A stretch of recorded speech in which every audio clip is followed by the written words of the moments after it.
tardes, amigos. Buenos días, más bien. Yo ya no sé en qué momento estoy. Bienvenidos a Cafecito con Masha, a esta gran entrevista que tendremos el día de hoy. Muy contenta. Ya se nos están acabando los Juegos Olímpicos de Beijing, pero bueno, creo que hemos disfrutado bastante. Antes que nada, amigos, quiero recordarles que se suscriban a este canal, que me sigan en mis redes sociales. Recuerden que en Instagram es donde estoy subiendo más contenido para que estén al pendiente de absolutamente todo lo que estoy subiendo, todas las entrevistas que vienen y demás. También recordarles que si quieren hacer alguna pregunta o que lea algún comentario a nuestra invitada al final de la entrevista, por favor no dejen de utilizar el super chat. Recuerden que esos donativos que hacen a este canal es lo que nos está llevando tan lejos. Y por último, también quiero recordarles que no dejen de visitar Golden Skate, esta página donde encontrarán todas las noticias, foro de discusión y demás de patinaje, así que no se lo pierdan. Hello everyone, welcome to Cafecito con Masha. I'm very excited because today we have an incredible interview and I'm so honored. First of all, I want to remind you to subscribe to this channel, follow me on my social media, go to my Instagram. There's where I post like all the content I'm uploading here, so don't miss it. Go there and follow me also. And I want to remind you also that you should go to Golden Skate. You will find all the news, figure skating related. There's a discussion forum. The page is amazing, so visit it because you will love it. And of course, I want to remind you also that if you want me to read a comment or a question at the end of the interview, you can use a super chat. Thanks to those donations you do to this channel, we are growing so much. So Beijing Olympics are almost over, but I think everybody has been enjoying. So today I want to introduce to you a legend in figure skating. And like I said, I'm so honored to have her here. I admire her since I started skating. So for me, it's amazing to have her here. So I want to introduce to you Ekaterina Gordeeva. Hello, Katya. How are you? Hello, nice to see everybody. Or no, I don't see everybody. Nice to see you. Oh, no, thank you for being here. What I said is true. When I started skating, you went to your second Olympics, and I remember everything, your programs, and I was like shocked and so moved by your performances. And since then, I admired you so much. So thank you for doing this interview because you are, like I said, a legend in figure skating. So, of course, there's an obligated question that I must ask. Please tell us how and why is that you started figure skating?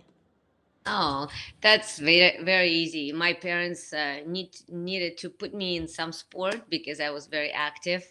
My father was a dancer, and he wanted me to dance at some point, be a ballerina or like any kind of dance. But it was too early, I think, for me to start dancing. But it was okay for figure skating, so they put me in figure skating. I was 4 years old. Wow, you were so young, and I have heard that there were not skates small enough for you, so you needed to put like socks and extra things inside. Yes, yes. First of all, the skates were somebody's, like because we didn't have such a big choice of skating boots like now. You just can't go to the store and buy it. So I think my parents borrowed somebody's skates, and they were too big, and I had to wear the socks. Oh, Yeah, because we skated outside too, so that was good. We wow, I that's amazing. started outside, sometimes inside, but most of because we were little, so we were like go outside skate.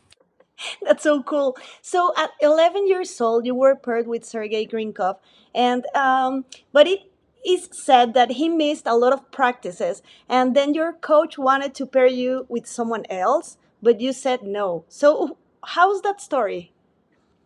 Well, that's he didn't miss a lot of practice, but he was kind of like like teenager boy. He didn't really want to. He didn't care so much for back then for a training process and everything.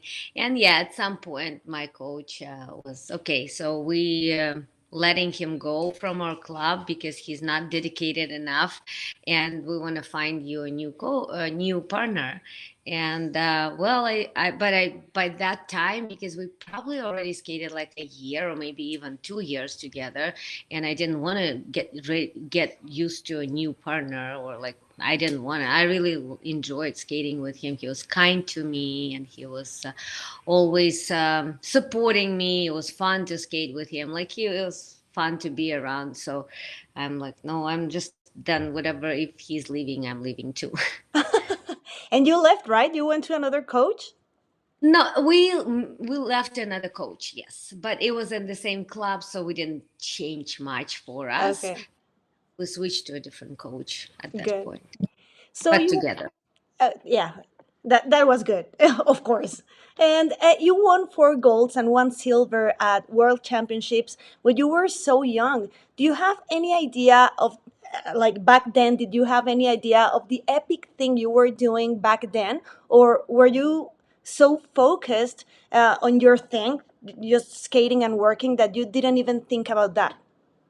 No, I didn't think much about what's like for me, figure skating was almost like everything. I was very dedicated. I don't know why. I'm like I really enjoyed it. I really enjoyed improving, getting, especially pair skating. Like it's so much fun for me to learn the new elements and being together on the ice. And I don't know, somehow it was just really close to my soul, and I did not feel that I missing something on life, or like I never anything like this. It was always a positive experience to me, even though a lot of people saying, "Oh, Russians, they very like they training too hard, they too hard on the athletes."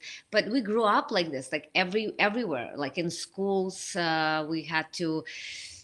It's just if you're an athlete, you dedicate it. Like you represent your country. It's a little bit more than just you anymore, Mhm. because country give you so much. They support you with free ice, like they support you with free studying, education, anything, but to the point where you even they give you a salary, like even they support you financially to just go on and enjoy your sport. And so that's how it was for me always. So I like really was, like you said, focus and just enjoy my path. You know, what you were saying right now, it's very interesting because of the situation that happened yesterday with the ladies in figure skating. So many people are criticizing the Russians, but I don't think they understand the culture behind all that. Like you said, the government supports you and they give your salary and they pay for your skating. And I think people don't understand that part.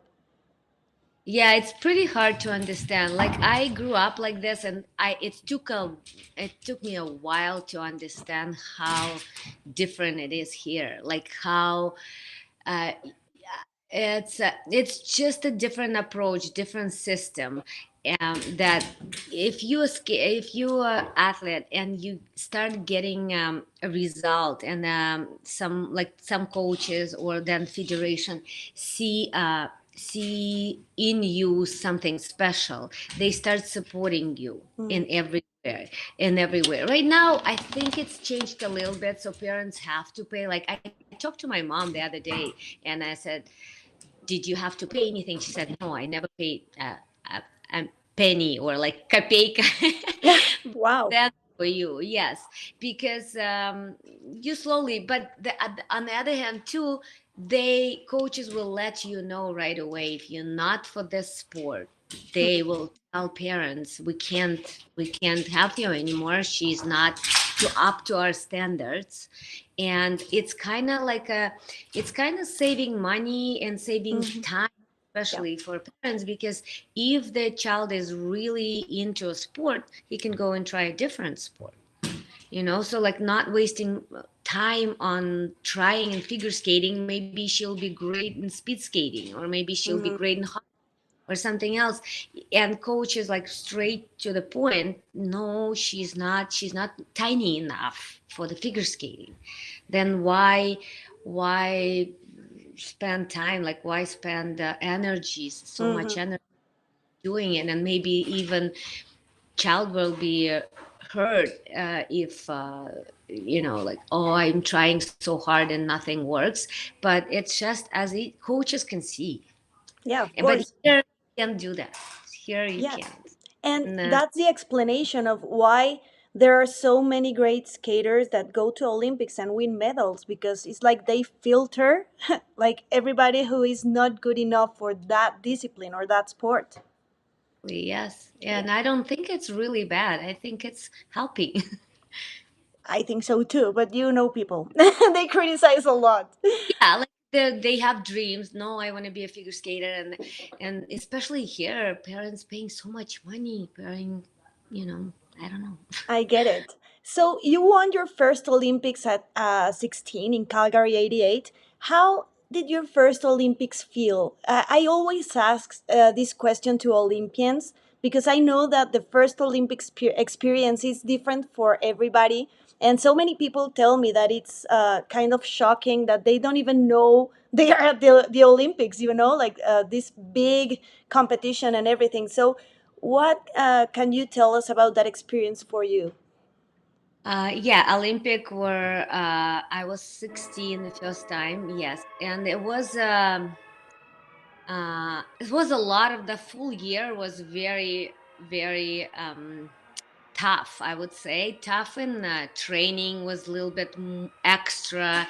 They taking care of us in the way that we had to go away from home and train in the special facilities, just because they protect us from like not driving the car or like not getting into weird accidents or something like this. So they Wow. kind of, well, will take care of us, like for us being in special facilities to train. Like they were great, like with the nice rooms to stay in, and ice cream and the gyms and saunas and cafeterias. Like everything was just train, just train and get ready. So that was great in one way, but I was away from my family most of the year when I was training. So I remember that I was missing my family. That was the most that I remember. But obviously, I was excited to get to Olympics. And when I got there, it was obviously on something. I've been at two world championships before, and even Olympics were bigger, like because you can meet any athlete there, any athlete from the Winter Olympics, right? There's just like a gigantic get together of athletes atmosphere, but like it's great in one way, and at the same you understand that you're just a little part of the sport. So at the same time you feel like, oh, you like part of something bigger. So Olympics is always bigger for me in the worldwide, Yeah, of because course. like it's like everyone is watching, and it's just something which champion world championship maybe, or European championship, nobody maybe even hearing that it's happening right now. But Olympics, everyone knows, and Yeah. everyone will. Yeah, and actually, So I'm sorry, I was going to ask about your family. Like you said, you were missing your family because you weren't with them. So, how difficult it is emotionally to go to Olympics after not being with your parents, and then you have to be away from them, and experience all the stress and the big deal of the Olympics. yeah, I talked to mom a lot about it, and I'm like, how did you handle it? Like, probably you don't see me almost a full year, and then like, and then that I'm going there, and like, as a mother, I would want to be with you there. Like, I would want to be and support you in all the way through. But like we as a team, we're leaving, and my parents wasn't able to go with us, Mhm. obviously. Back in Russia, you can't just buy a ticket and get a visa and just go. So I remember that point where we were like, she came to say goodbye at the airport. We were even flying right directly from that facility to the Wow. so the team, yes. And so things like this. And I remember I was like, oh, I just can't wait to come back. Oh. Just get some like just rest and relax. And it was a little stressful, but we Yeah. were ready for it. And I wasn't even, I don't know if I was nervous a lot. I was a little bit more nervous than unusual competition, but still, because the training was so consistent, so like we were so trained that Mm. you just go and you just have to show what you can do. Wow, that's amazing. And actually, I was thinking about what Trusova said yesterday. She said that she was crying because she misses her mom. She's only 17 years old, and also thinking about Valieva with all the situation she's handling right now. I can only think of them and, like feel bad because they're not with their moms.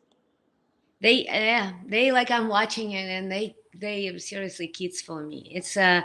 and everybody's saying it's a tragedy, it's a drama, it's this and this, and I'm like, it's the one day in your life that is like that, and then you get an experience from it, and then you go on with your life, and you're going to have families, and you're going to have kids, and you're going to have so much more Yeah. in your life, really. So uh, I know it's a hard day for you, but like you're going to get to your mom, you just like you're going to go get to your family, to your friends, you're going to go through it.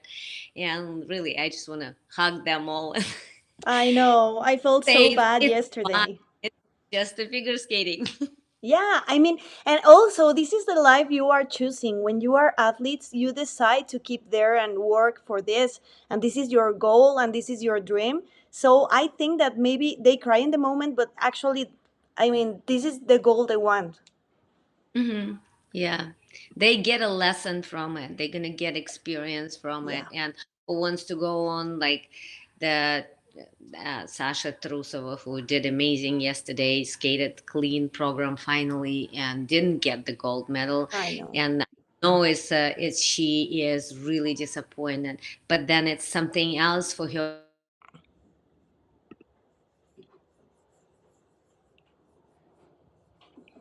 Oh, we're losing you. Hello. I think there are connection problems. Maybe she will call back. Let's see. Yeah, she's not here, but she will call back. So I'll put her video again while she calls back.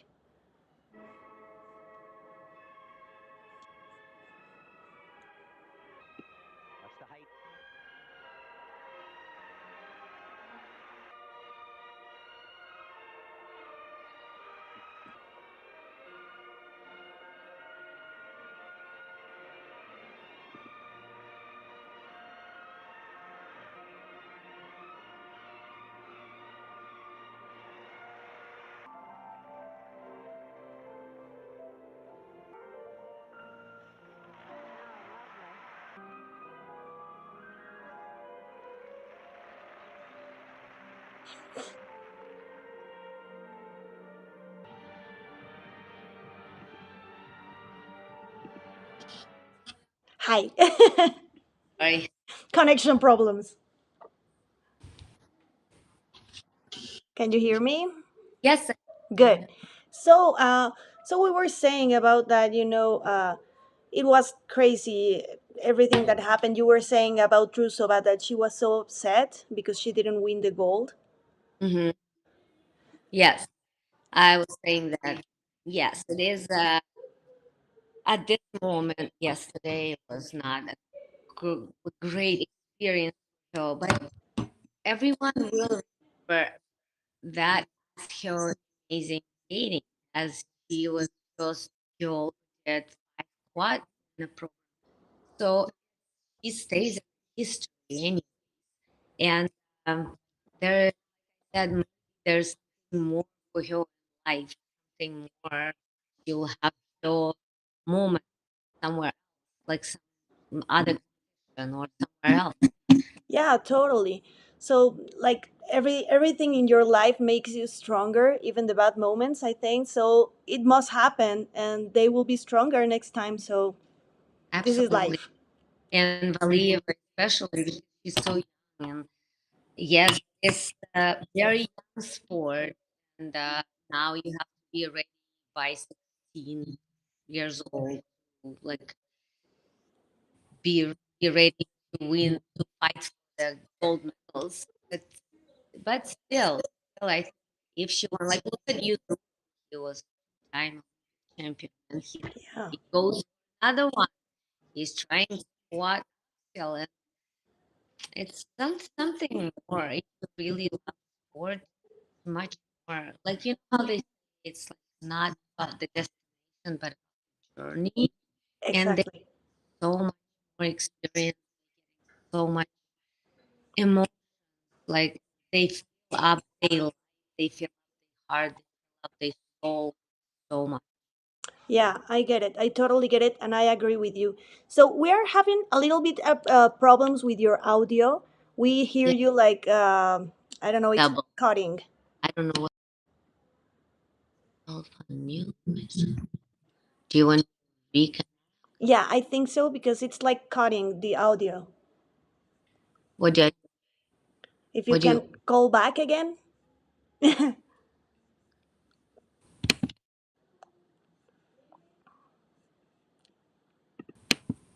I know.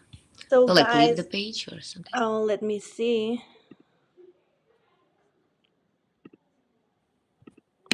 Okay, can you talk so we can hear? Can you hear me Oh now? yeah, I hear you better. That's much better.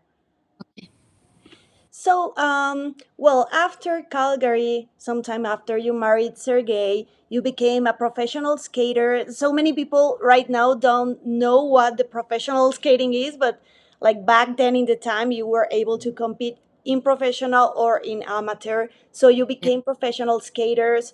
You started touring with Stars on Ice, and your life changed completely. So tell us more about those professional years when you were touring with Sergey and becoming a mother. Like your life was completely different.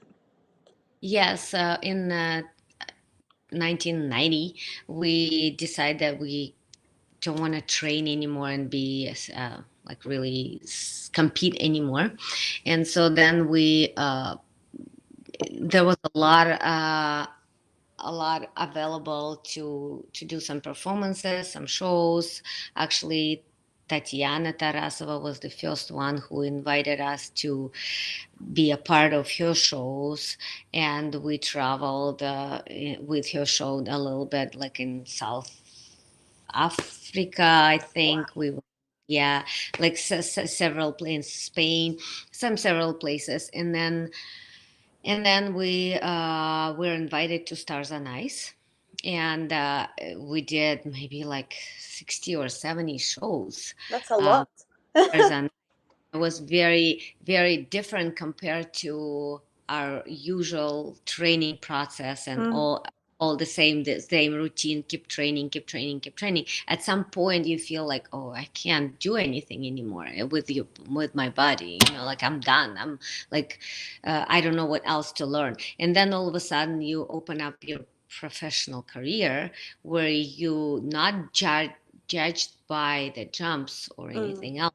You start to be more creative. You work with the different people, and if you really find fun in this area, like if you're really into like creative person, then it's like unlimited skies there, because you can work with so many, uh, choreographers, coaches who teach you something different. Then you can skate in the different shows, where you start connecting with the audience. Like you create the numbers that be more artistic, be more creative, and then we were lucky because there was so many shows available. Like we used to do it with Stars on Ice, like I said, up to 70 shows a year, and then like traveling all different cities. Like I think I've been in every city in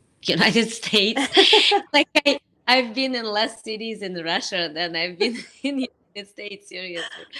Yeah, and then you finding in your body some new things that you want to learn, like yeah, it's just it's fascinating and it's great, and I'm very happy with that. My sport is like that. Like, and I some other sports you can only get to the competition and really Yeah. you can do, and then you became a coach. Here, I had a career of professional skater for like 20 years, or and Wow.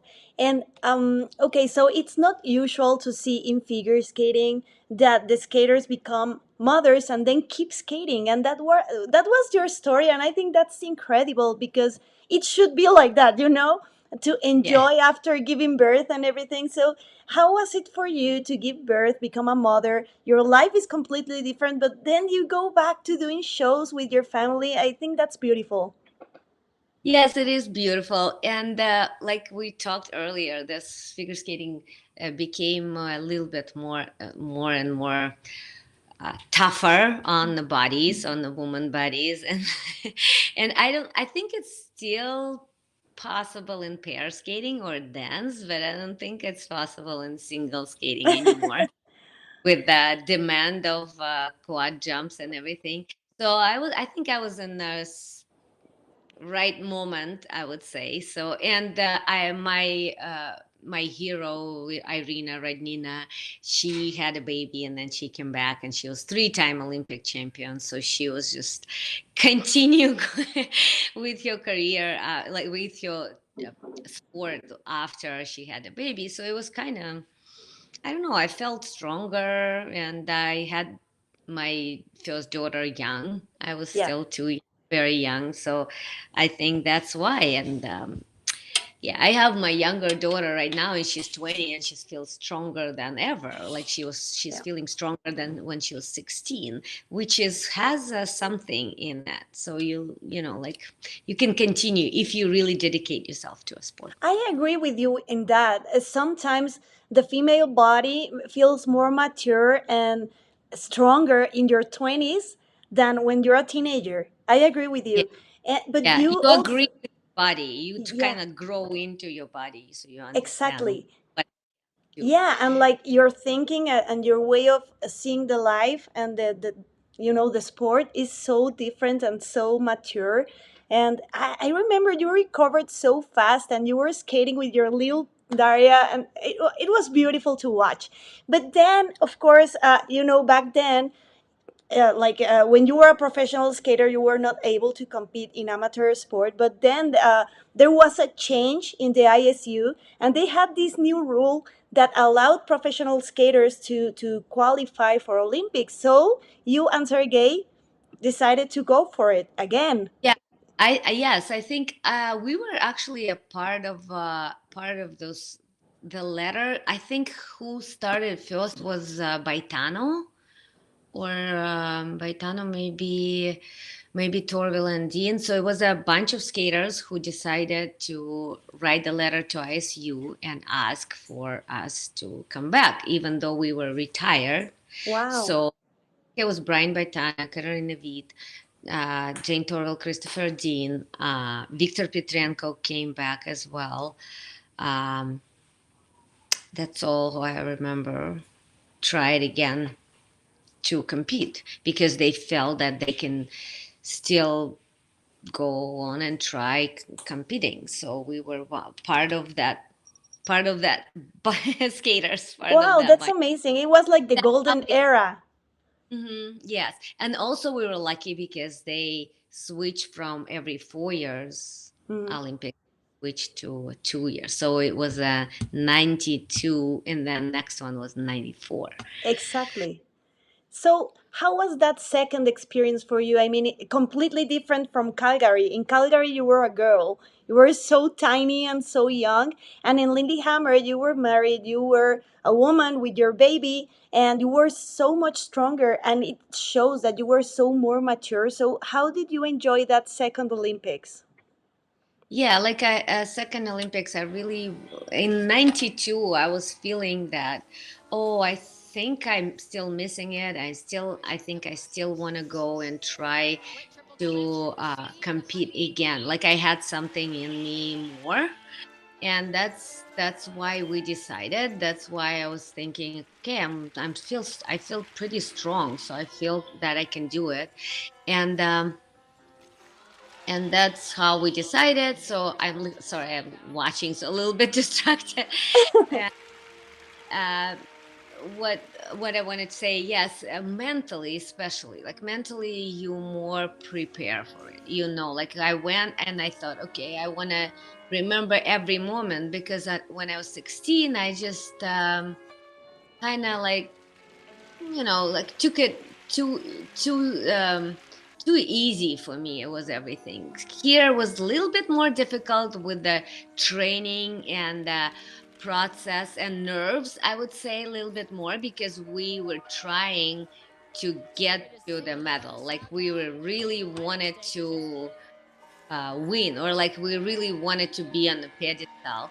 And where we went the first time, we didn't care. Like I didn't care anyways. Like I was like, we were first timers, and we just want to enjoy, and I just want to see how it feels. You just go and you skate your best. But here we went exactly uh, for the medals, or like to get to be one of the best. So it was a little bit harder mentally, uh, but at the same time, like more mature and everything. Yeah, I get it. So, your first Olympics, you had to separate from your mom. So, what happened to Daria when you went to Lillehammer? Yeah, she stayed home. She stayed in Moscow with my parents.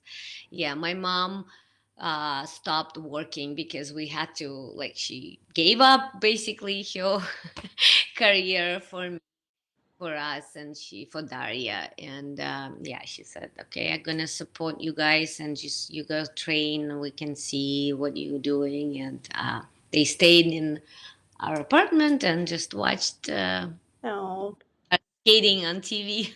that's so sweet. I'm sure, I'm sure Dasha was sleeping. My father never watched me, so he's like walking around somewhere hiding. My mom was the only one who always watching me and telling my dad how we did. Giving the report. Wow. So, how was it to separate from your baby? Well, we used to it, because from the very beginning, she was, I think, 2 months old when we first time started traveling back to United States, and Mm, actually did some shows, or like professional competition, something like this. Because we had like everything happened, happened back to back, and we got a great mm, contract with AMG. And we were one of the first athletes who were able to get the contract with a foreign country, with foreign agency. And we couldn't miss this opportunity. And yeah. my mom, you guys go work, and it's something that's what you're born to do. So we put how like we 100% supporting you. And my mom was traveling with us a lot as well. Like she used also went to all these different cities in the United States. Like she went to a lot of places in Canada, a lot of places, yes, That's to help. amazing. And in 1995, you and Sergey were inducted to the World Hall of Fame. So, how did you feel about that? That's an honor.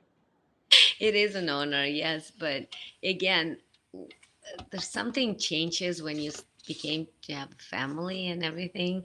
There's like there's some things that is became not as important for you. And it was, yeah, it's great, and I'm very honored, but I have to stay home and make time for things like this. It's like there's a life Yeah. after sport career, Yeah, of and that. course. It's very different. And well, after Sergey passed away, you started your solo career. And of course, we remember that celebration of life tribute to Sergey you did with so many great friends of yours. It was a beautiful moment. Like everybody remembers that. Mhm. You had Yeah, great. it was a came out as a great show, yes. And again, I wouldn't be able to do it without the support of my, first of all, coach Marina Zuiva, who was working with us all the way through our career, like from very beginning, uh, and stayed with us to the, like, she was actually working with us in on the program when it's all happened in Lake Placid, which is strange because we didn't work with her for a while, but then this time we invited her to be in Lake Placid. So she was working with us at that moment. So she was with us through our whole life of like Wow. life skaters, yes. And yeah, and so she was the one who said, continue skate, don't stop skating. She kept pushing me, you should go skate. And she was like, how about you make the show, you get your friends together, and because everyone would want to say something, but not everyone can say something, but they can skate for you and for you and for Sergey and for sport of figure skating and for that, because there was too many people involved Yeah. in the whole situation that happened. Yeah, of course. Yeah, I talked to Scott Hamilton last year, and he was telling me how much he loves you and adores you, and it was so moving to see all your friends with you. I think that was like the great things of the friendship in sport. Yeah, yeah, Totally. yeah, definitely, yeah. So It's yeah, what I didn't hear. Yeah, it brought us together more even, and I was very happy that again agency was able to create the show. They invited a lot of Russian skaters, my friends. That was great. It was epic and it was beautiful, very moving. And well, after that, of course, you toured with Stars on Ice as a solo skater with amazing skaters. And I want to ask you, how was your the experience to be a solo skater after being so many times, so many years in pairs with Sergey? How was it for you to transition to solo skating? Yeah, it was very uncomfortable in the beginning. I was feeling very, very lost just on the ice, and always was kind of the first moment was like, oh my God, I'm so tired. I'm so used to rely on partner. And like he would lift me up. So while I'm resting there, there, or like death spiral, I'll do death spiral and I'm resting because I'm doing nothing. It was more his job. Yes, yes. You realize that only when you, it's like, oh my God, I just still have to push all by myself. It's Yeah, I didn't think about not. that. Yes, and jumping, more jumping, and then you just get used to it. Like, yeah, it was just not. And also, when you skate with someone, like you don't need to skate for audience too much. Like I used to skate, we To used to him. skate together. Yes, kind Yeah. of. And so I didn't care. Like I never seen people. And then when I started skating by myself, that was hard because I was like, okay, I have to perform for them, not for him. It So makes sense. that's why I still love pair skating more because you don't have to. You don't have to. I mean, I like to that part that where when you skate, you kind of in your world and you performing for yourself or something. Mm-hmm. So like there's a amazing skaters like Kurt Browning or Scott Hamilton who is performers and Yeah. they like get connection with audience so quickly that it's unbelievable. They like skate you feel like, oh, he's talking to me, he's skating with me. So I don't think I ever got to that point because for me it's performances like I'm getting in my own world and In I your kind of bubble. bubble and I skate and then there's something that I want to show you, but I can't involve you in my performance. I You get know? it. Yeah, totally. It makes total sense. Wow. And of course, you were not used to that, so it makes a lot of sense. So, Yeah. how was the process of writing your book, My Sergey? Mm. That also was tough in the beginning because I'm like, first of all, I didn't want to do. I didn't even think I want to do it or I don't want to do it because again, my agency were very smart. They invited the person who's going to write the book, who was supposed to write the book. He's a sport illustrator writer, Mm. very involved in figure in sport in general. He knew how to talk to athletes, maybe. So it was very easy for me to talk to him. And they said, okay, you just start talking to him like an interview, and then we'll see if something will come out of it. And so we start meeting, and for like about 3 months, I think 2 or 3 months, would meet once a week, sometimes once in 10 days, and like have a dinner. Or like sometimes it was only 1 hour, sometimes like 4 hours straight Oof. talking. Yes, but at the same time, I later on, and obviously it was hard in the beginning. Then sometimes it was easier. Sometimes it was like I was really into it and wanted to talk, willing to talk. And later on, I understood that it was kind of a grieving process. Process. Yes, because took I was finding so many memories in my head from my brain, like pulling it out, which helped me to talk through them and maybe help me to. Of course. It was a beautiful book, by the way. I have it somewhere, but I have it. It was one of the first books I read, and I just love it. And Mm, so, changing a little bit the subject, today we live in a quad world in figure skating. And I mean, it's like back then it was not usual to do quads, but you were the first team in history to complete a quad throw twist. And it was something unusual from that time. So, you did it in Worlds at 87. So, what do you think about that? I mean, like, you don't see in your time many people doing quads. Maybe the guys used to try, but you did it. And now yeah, we see the girls jumping the yeah, quad so easy. yeah, yeah. I understand one thing is with the help of a partner, huge guy who just throw you there and you just do quad, and he's and the other thing is you just go and do it. It's like it's fascinating. I'm like I said in my post on Instagram that I would want to give medal to every girl I at the agree. Olympics or like any competition, like to go and do those amazing jumps and be on your own and on the ice. That's crazy. But for us, I just have to say that we wasn't the first for sure, because I remember seeing there's a Russian team, Marina Cherkasova and Sergei Shahrai. Uh-huh. They like I saw them doing quad, and she was so tiny and he was so big and strong that yes, I was like Throw her.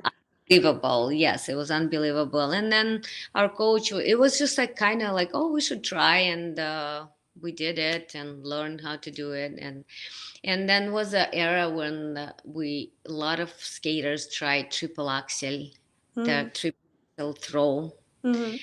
We tried some practices. It was too scary because you fly so high and then you have to land on your own. And then there was obviously Alyona Savchenko who did Yeah. quad. There's several pair teams who did quad. So it was that time when everyone were trying. But Olympic year, I see from experience, Olympic year is always where everyone goes for in a little bit, they play a little bit safe Yeah. because they go and skate the cleanest.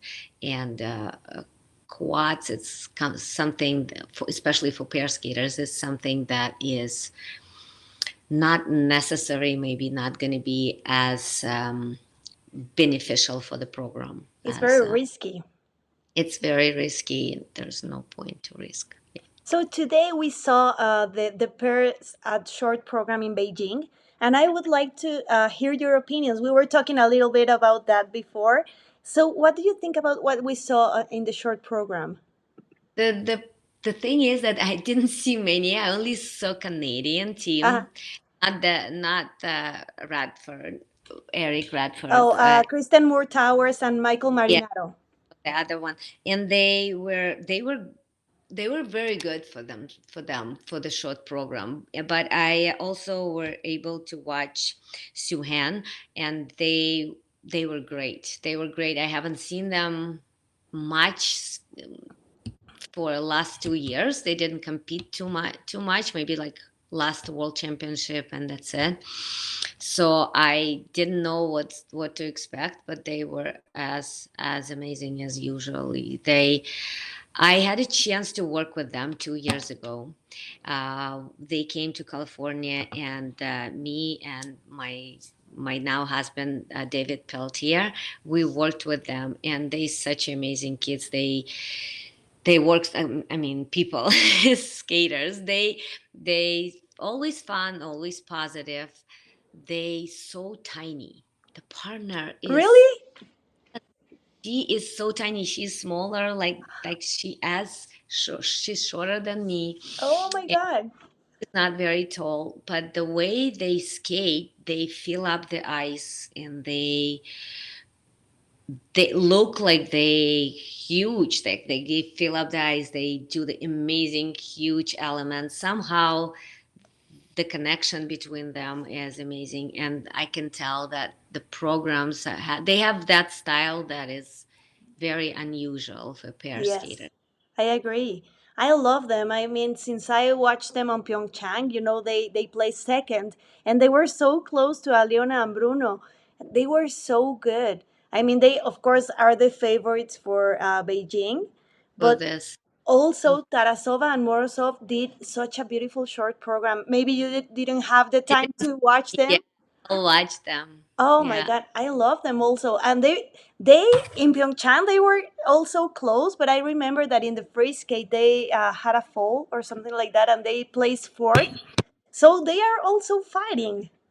Yes, they definitely fighting, and this year they actually better than ever. I think Yeah. Tarasov and Morozov. I love their program as well. They finally matured. They can tell that they skate together. What I love about the teams, and you can tell that like Siu Hang, they skate for each other, like they together as one. They like unit, and the same Tarasov and Morozov. Finally, they skate together, like they support each other during Hmm. the skating. They're not just here to skate together. So did you see the difference in the scores from the first and second place? Look at this. Oh, hold on. Oh, It's wow. nothing.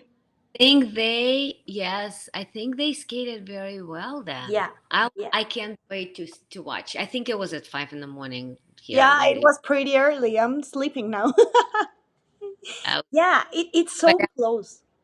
yes, I can't wait. And obviously, these two young teams from Tamara Moskvina this year is they so powerful, fearless, and you know how it always like even like we were talking about my Olympics the first year. You just come out there and you just have no nerves. You just Yeah. go out there and you skate, and it's your first Olympics. You're like a tiger from the cage, like running into out there, just reap everything. You just want to do it. And then when you already second or third time, you kind of like, okay, I'm nervous. I want to be my best. People expecting from me to be my best, to do my best. And that's kind of like harder.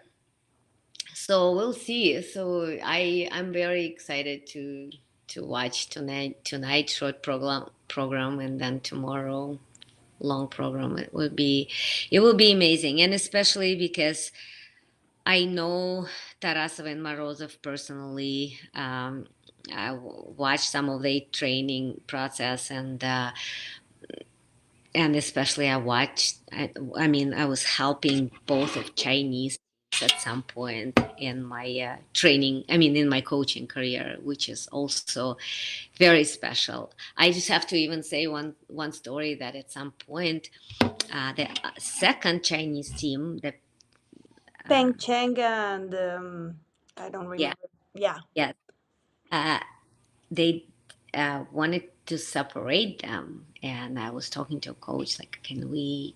I think they really suit each other. I think they're very good with each other, and so they keep them together. Really? Oh, Yeah, wow. 2 years ago they were thinking of not skating together, maybe finding different partner, different partners. Wow. I think they can be like, just leave them. They will get there. They'll be good. Maybe they needed just more time. Yes, yes. And yeah, their programs are great and they very strong athlete. I'm not sure that they're gonna fight for like gold or but they're pretty good. You never know. So right now we have three Russian incredible teams, and we have China. So what would be your predictions? I know it's difficult to predict, but maybe your expectations for the free skate. Yes, I know it's like always hard to predict or something. I really, really want Tarasov and Morozov do well because I just want them to put themselves together and stay through it. The short program is always good, but free programs sometimes they let it go at some Mm-hmm. point. So I want them to stay strong. I really love Mishina and Galyamov. Mm-hmm. They That's have the one. some original movements. Yes, they very open, and I love how they skate. They very you can see that they very respectful to each other. They really supporting each other when they Yeah. skate. It's great to see, and the power of being young is unbelievable. The speed and everything. And obviously Sue and Han, again, like I personally worked with them. I know them as a people, and they great for each other. They very unique. That's Yes. what I. They So very different. unique, and any result will. I feel that they have a huge chance to win. Me They have a huge. too. And it will Yes, be like a beautiful and perfect moment because they are in China. So it would be perfect. it will be overall they definitely deserved it through the years because this is again something, it's not by one competition. It's amazing when you can go through 8-10 years Yeah. of consistently amazed us. Yeah.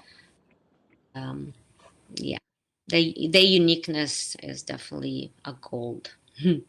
Well, it's going to be very interesting. And I believe in your case, working with some great teams in the world, it's amazing. I wish you to continue doing that because, like I said at the beginning, you're a legend. And even though you skated like so many years ago, it's like your knowledge and your experience in pair skating is amazing. And I think that's like a nice thing to pass on to the new teams. Definitely, I hope so too. I really enjoy teaching little teams right now, and I do it at this moment. Like I watched, I worked with some yesterday, and even a little one, like 8 years old, 11 years old, is still Oh. it's amazing. And what I can teach them, I think it's great, and they should take this experience. This is so amazing. Well, let's see what happens tomorrow. And I wish you the best of luck with your teams, with your career, with everything you're doing now. It was an honor to have you here today. I mean, you have such an amazing career and story and your Olympics and everything. So thank you so much for this interview and Thank continue doing what you're doing. You're amazing. thank you. Good luck to you. You continue what you're doing. Thank you so much, Katya. Have a great Okay. day. Thank you, everybody, for joining. Bye.